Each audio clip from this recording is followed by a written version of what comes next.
Hey, good morning, everybody. What's going on? Today is Wednesday, June 3rd. Welcome to the QOL Pre-Market Analysis. And for those of you that are new, subscribe to the channel. Hit that thumbs up button after this video if you like it. Hopefully you will. And in the chat here, I've posted a couple links. You can join, go to our website, join our live subscription weekly, and you'll get a newsletter that we put out. We're on our 11th edition right now, where it's free. Just put your name and your email address in there, and you'll get our newsletter on Sunday evening. Typically, talk about the week in review and what's coming ahead for the week. So it's pretty good. Let's see. Let's pin this here. That's good. You can also get access our links down below, and if you hit the more button in the description, you can access all of our channels. You can join our Discord channel. I have that link in the chat as well, and it's a free channel. And if you want to upgrade to get access to our live trading room, we do live trading from 9:30 a.m. to 11 a.m. Eastern time. Okay, let's get into our economic data right now. We had non-farm unemployment change, 122,000, expected at 118,000. I think it's impacting things negatively, but we'll get to that shortly. We have some Fed speak at 8 o'clock today, and then a number at 9 o'clock, so be prepared if you're in the market about 9 a.m. You have ISM service PMI. And let's see, we have Treasury Bassett speaks at 9 o'clock, factory orders, crude inventories. So a little bit going on today around 9 o'clock. Things should simmer down about 9:30 or so. So pay attention to that. Thursday, what do we have Thursday? Unemployment claims at 7:30. That'll be a number, even though it's an orange folder. I think it should be a red folder right now. They'll pay attention to that. Some more Fed speak at 7:30, and then Bailey is still speaking tomorrow at 10:45 a.m. Central Time, actually. And then Friday, we finish off the week with hourly earnings, unemployment, non-farm unemployment change, unemployment rate, and that should cap things off for the week.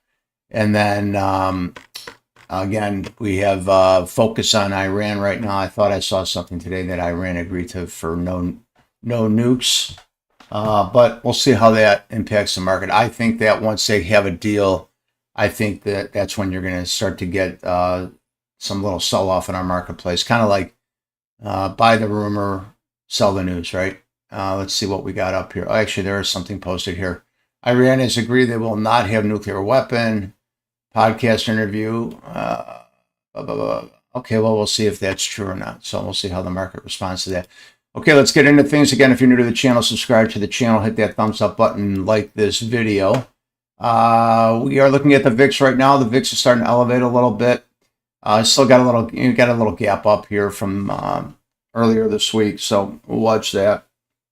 And then I do like the fact that we're below $17.06. I'd like to see us below $15.77 as we elevate. You can see we're still below all the moving averages here. However, we do have some open gaps, some gap downs, one from April 8th at 25.74, and then one from March 30th at $30.34. And that's when the big rally started. So, hopefully we don't get all the way back up there. Otherwise, it looks like we're going to be giving back a lot of this gain. So let's take a look at the oils right now. Crude oil right now, filling this gap down from May 22nd at $96.99 per barrel. Hopefully we bounce off of that, and then we go lower.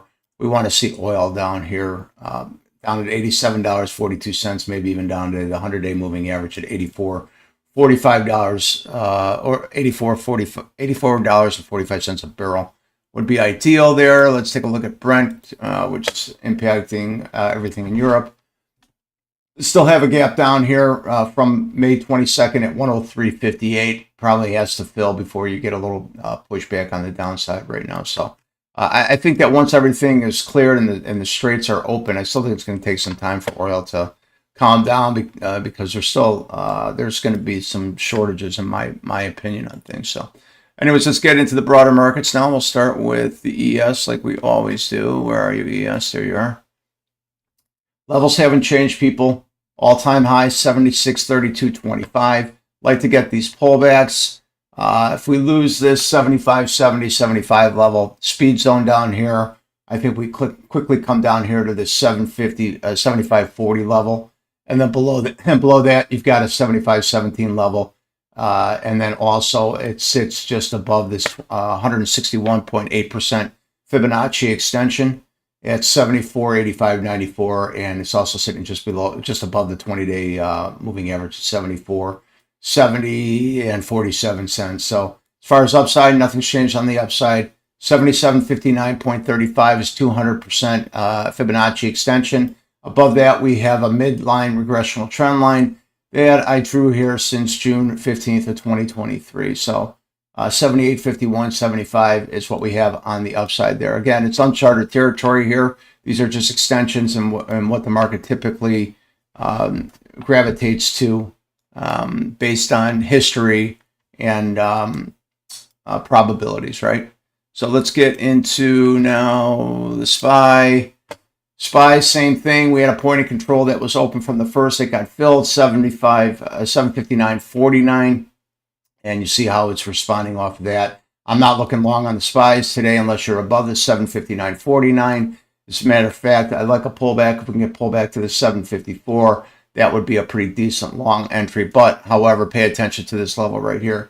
If you pick up steam and you start waterfalling here and you lose 754, 749.53, I think is your target pretty quickly, right? This is going to become a speed zone like we talk about all the time. When you have one direction, one way, it becomes a speed zone when the market starts pulling back to that direction, right? Both on the upside and on the downside. The ideal level, actually, if we pull back, is 743.46. It's a high from May 15th, and it's right in line with this 20-day moving average at 743.31, right? So let's get over the NASDAQ. Again, if you're new to the channel, subscribe to the channel, hit that thumbs up button, and like this video. NASDAQ, same thing on the NASDAQ. What we have up here on the NASDAQ, though, I like this 31,181.76 level. It's a regressional trend line from October 13th, 2022. People take a snapshot. Nothing's changed on my levels until we start breaking out, have a breakout one way or the other. These levels are not going to change for me. I'd say right here, this 30,270 is a level of support. If we lose that, same thing, people. Speed zone all the way back down here. 29,783.54, which would be a target if the market pulls back there. It's sitting right above the 20-day moving average at 29,635.40. I suspect as the days move on, this 20-day moving average is going to fall right in line with this May 14th high of 29,783.54. But as days move on, we'll be able to monitor that, right? So let's get into the Qs. Qs, where are you, Qs? There you are, Qs. Same thing on the Qs. Nothing's changed here as well. Here's that midline regressional trend line from October 13th, 2022, sitting at 754.24. If we pop up there, I wouldn't be surprised if you get a little resistance there and it pulls back. You do have a close from yesterday that it's playing around with right now. It's pretty much 746.33. If you lose this level, I think we come on back down here. First line of support would be that 741.63, and then this previous all-time high, 737.60, and then you have this low from the 29th of May, 735.25. But again, here we go with that speed zone that we talk about all the time. If you lose that 735.25, you got the 729.41 with it's a previous point of control, and you should get some support right over there. And if you lose all these levels, just take a snapshot, people, right? You've got these levels are not changing for me right now. They have not been activated yet, right? So they're still decent levels. So if you are trading the Qs, put these on your board for while you're trading, so you know and be aware when the market starts gravitating towards these levels. One thing I'd be prepared for today is 9 o'clock. I expect some volatility today at 9 o'clock, right? So watch yourself there, right? So let's get into Tesla right now. So again, if you're new to the channel, subscribe to the channel, hit that thumbs up button, like this video, people. And Tesla, so the same thing on Tesla, what we have for for speed zones, right? I like this speed zone here on the upside for Tesla. So if we can regain this 424.10 level on Tesla here, I like this to quickly move up at least until to this low. Our first step is going to be the close from Friday, 425.95. Probably get a little resistance. You know, right here you can see yesterday market popped up here to the 20-day moving average of 424.21.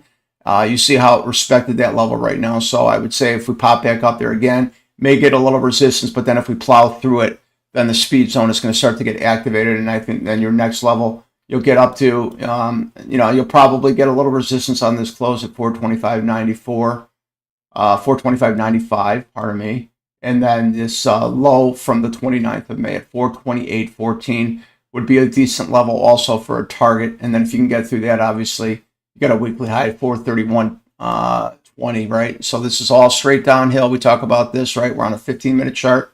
Straight downhill becomes a speed zone on the other way, right?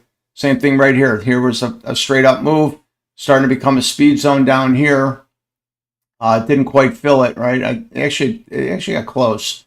This 416.80 level, right? That was a decent level to watch, but I like this if we can get above that 424.18.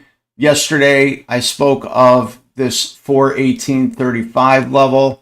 Right here was a line that I drew before, a level that I drew. I said if you get above this level, you know, if you're below this level, I would not want to be long. But if we do get above it, then you can get your longs. And sure enough, right here at about 9:15, we plowed right through that level, and then we had a nice little move from 718, and you got yourself a move all the way up to about 723, 724 by the end of the day, right? So let's go over our indicator before we get into everything else, right? So here's the MAG 7 indicator. You could put this on any of the MAG 7s. As a matter of fact, I just rewrote the code, and you're going to be able to put this on anything you want. You want to put it on crypto. You want to put it on EFTs. You want to put it on the broader markets. You'll be able to apply this code everywhere. So let's just look at this. Out of the MAG 7 yesterday, 6 of the 7 hit your price targets. So let's go over them quickly. We'll start with Tesla, what we always trade. Tesla hit the first price target yesterday within the first 2 minutes of the day so quickly that I actually missed this move, right? But then later on in the day, I got this move up here. So, but you can see everything that you see in here. We go over this all the time. This is all computer generated. You have your green line on the top here. This is your one, and we're on the 1 minute chart here.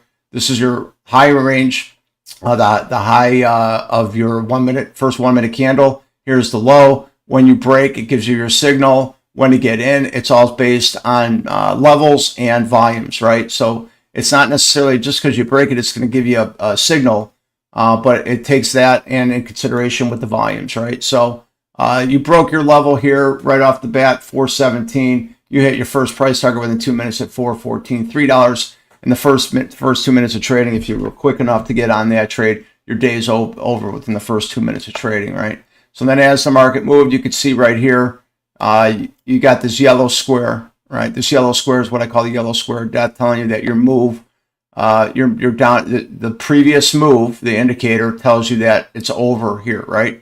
However, it popped up here, then it gave you another signal, right? It gave you a sell signal, and enter your put, right? Entry right here, and boom, you could have taken that back down again. So you could have made $4 twice, and you could have made $4 twice within the first 23 minutes of the market, right? And then the market moved again, and then here you could see that yellow square again.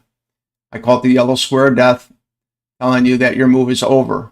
This previous move is over, so now it's moving back up here. It then initiated another move, right? So you could have said, okay, here we go again. But then you see right here, 3-4 minutes later, it said, no, exit that put signal, right? Now this is all computer driven. Now right in here, early call entry tells you to get into a call. Then it tells you to exit right here. So these are quick moves that it's telling you. But however, the quick moves, it's 418, and it got you right up in here to 420, $2 moves. So if you're making $2, your premiums on your options, you're making $1 move on your options. That's significant money, people. One lot is $100, a 10 lot is $1,000, right? So, we don't want to just be trading one lots. Our goal is to be trading as much as our capital can handle, right? The process stays the same. the amount of contracts you trade changes as your account value increases, right? And now here we go later on in the day.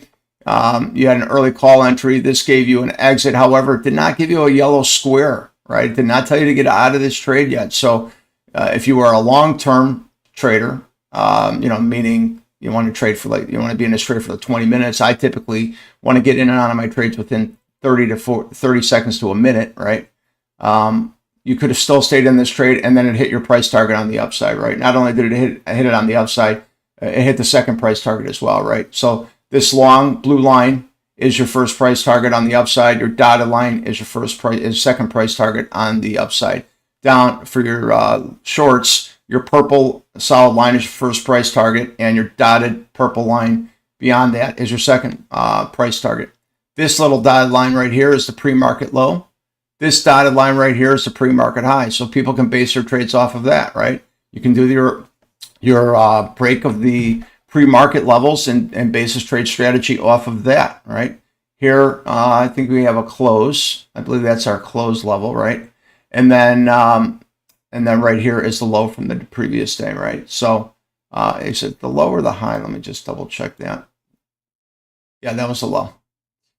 So all of these are plotted except for that level right there. That's my own line right there. And this price level right here is my own line. But aside from that, it's all plotted. Automatically with the code written, right? So, okay, let's move on to the rest. I'm going to plow through the rest of them.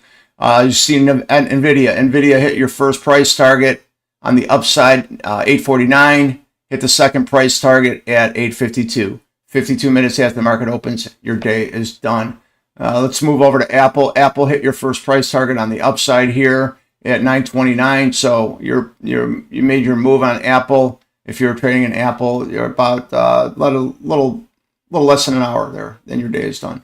Let's get over to Meta. Meta took a little bit before it hit your target, 10 o'clock. Okay, so hour and a half, your day is done. Boom. Actually, pardon me, it hit your first price target on the downside here at 842. So 12 minutes right here, you hit your first price target on the downside.